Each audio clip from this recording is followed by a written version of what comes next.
सती की तपस्या सफल हो चुकी थी।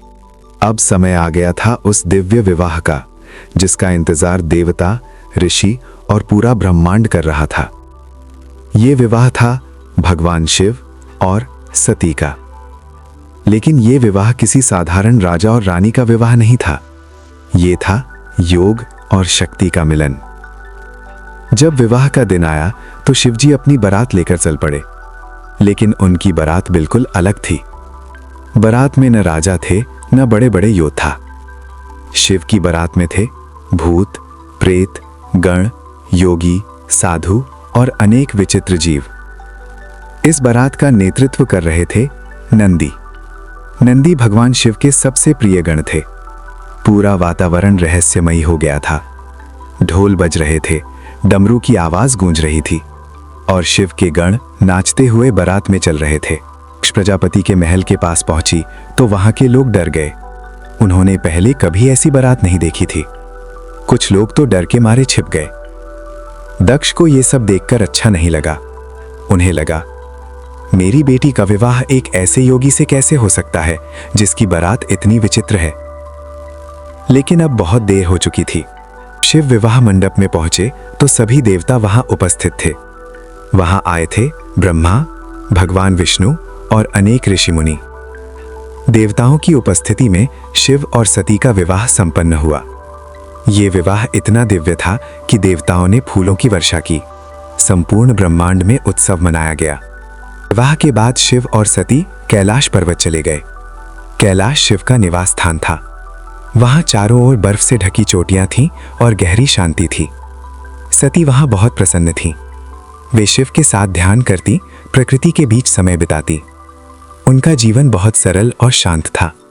दूसरी ओर दक्ष के मन में अभी भी अहंकार और क्रोध था। एक दिन स्वर्ग में एक बड़ी सभा हुई। उस सभा में सभी देवता उपस्थित थे। जब दक्ष वहां पहुंचे तो सभी देवता उनके सम्मान में खड़े हो गए। लेकिन शिव अपनी जगह से नहीं उठे, क्योंकि उनके लिए सभी समान थे। ये देखकर दक्ष को बहुत क्रोध आया। उन्होंने सभा में शिव का अपमान किया। दक्ष ने एक विशाल यज्ञ करने का निर्णय लिया। उन्होंने पूरे ब्रह्मांड के देवताओं को आमंत्रित किया, लेकिन जानबूझकर उन्होंने शिव को निमंत्रण नहीं भेजा। जब सती को ये बात पता चली तो वे बहुत दुखी हुईं। उन्होंने शिव से कहा, मैं अपने पिता के यज्ञ में जाना चाहती हूँ। शिव ने शांत स्वर में कहा, जहाँ तुम्हारा अपमान हो सकता है वहाँ जाना उचित नहीं है। लेकिन सती अपने पिता से मिलने की इच्छा को रोक नहीं सकी और वे अकेली ही यज्ञ में चली गईं।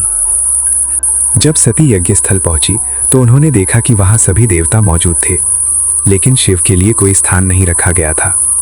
ये देखकर सती का हृदय टूट गया। उन्होंने अपने पिता से पूछा, आपने मेरे पति को क्यों नहीं बुलाया? दक्ष ने घमंड से कहा, शिव कोई देवता नहीं है, वे एक साधारण योगी हैं। ये सुनकर सती के मन में आग भड़क उठी। सती ने क्रोध और दुख से कांपते हुए कहा, जिस शरीर को आपने जन्म दिया है मैं अब उसे त्यागती हूं, क्योंकि ये शरीर उस पिता का है जो मेरे पति का अपमान करता है। इतना कहकर सती ने यज्ञ अग्नि में प्रवेश कर लिया और उसी क्षण उन्होंने अपना शरीर त्याग दिया। पूरा यज्ञ स्थल स्तब्ध रह गया। देवता भी भयभीत हो गए। उधर कैलाश पर्वत पर शिव ध्यान में बैठे थे। अचानक उन्हें सती के देह त्याग का पता चला। उनकी आंखों में क्रोध की ज्वाला भड़क उठी। पूरे ब्रह्मांड में भूकंप जैसा कंपन होने लगा और फिर महादेव ने अपना भयंकर रूप धारण किया। शिव ने अपनी जटाओं को पृथ्वी पर पटका। उससे एक भयंकर योद्धा प्रकट हुआ, वीरभद्र। वीरभद्र की आंखों में अग्नि जल रही थी। शिव ने आदेश दिया, जाओ दक्ष का यज्ञ नष्ट कर दो। और इसी आदेश के साथ वीरभद्र यज्ञ स्थल की ओर बढ़ गया। आगे क्या हुआ अगले भाग में आप जानेंगे।